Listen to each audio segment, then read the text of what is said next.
Tutte le innovazioni tecnologiche che ci circondano sono frutto di immaginazione, studio, ricerca. In tutti i settori l'ingegneria è sempre presente, in cielo, terra e mare. E anche in questa scienza il ben fatto in Italia, il Well Done in Italy, si distingue e si fa apprezzare a livello internazionale. Oggi grazie anche alla presenza sempre maggiore di donne ingegnere.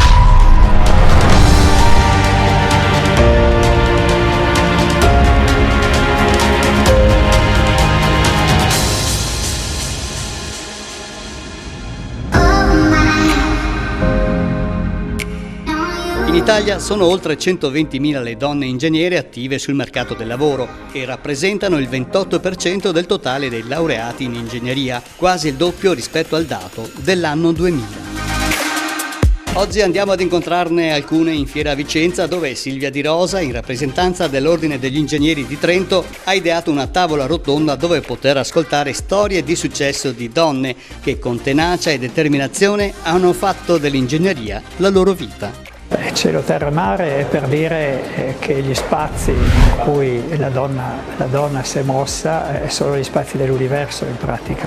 Ovviamente in questo caso, oltre a parlare di tecnologie, vogliamo proprio far vedere quanto e come impattante e come valida sia la presenza e l'attività della donna nel mondo dell'ingegneria e delle scienze in generale.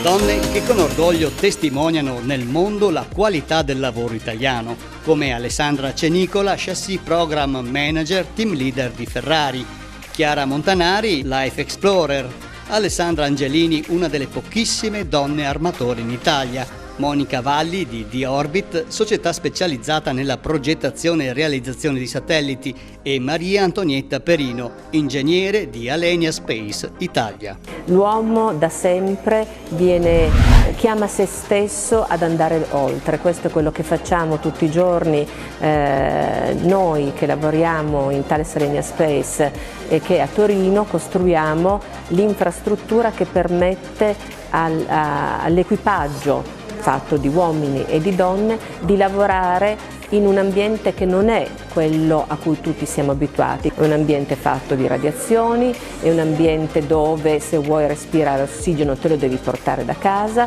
è un ambiente dove le risorse acquistano davvero la preziosità di materiali che ti mantengono in vita. L'ultimo progetto su cui stiamo lavorando è una piattaforma satellitare che imbarca dei satelliti più piccoli, cosiddetti CubeSat, e si occupa di essere essa stessa come piattaforma satellitare lanciata nello spazio e poi rilascia questi satelliti più piccoli che ha a bordo in varie posizioni orbitali dove il cliente chiede, quindi un servizio end-to-end per operatori satellitari che vogliono erogare servizi tramite piccole piattaforme. Loro, nonostante gli incredibili risultati ottenuti, non si considerano dotate di poteri sovrannaturali. Ad accomunarle e a renderle speciali è la passione, la volontà e soprattutto la costanza e metodo che mettono ogni giorno nel proprio lavoro. A volte quando ci si ritrova a confrontarsi con persone che hanno certi tipi di ruoli, certi tipi di responsabilità, si tende a pensare che siano persone dotate di capacità particolari. In realtà molto spesso la verità sta nella fatica e nel lavoro e nell'impegno e nella costanza che ciascuno mette per poter arrivare dove si arriva. Quindi si tratta di costanza e di pazienza. Io sono veramente convinta che la volontà possa superare degli ostacoli che di primo impatto possono sembrare enormi. L'ingegno umano, che sia maschile o femminile, in questo senso non ha limiti, neanche l'immaginazione non ha limiti. Well Done in Italy, quindi ben fatto in Italia, sicuramente sono orgogliosa di lavorare in un'azienda italiana che ha deciso di rimanere in Italia, e anzi dico di più, nonostante il mercato a cui ci affacciamo sia un mercato internazionale, il fatto di aver scelto di restare in Italia è stato un vantaggio per noi, perché senza il microcosmo di tutti i fornitori che molto spesso sono della zona e sono vicino a noi, che producono, quindi la piccola e media impresa italiana, senza il loro supporto, senza i loro prodotti avremmo avuto diverse difficoltà.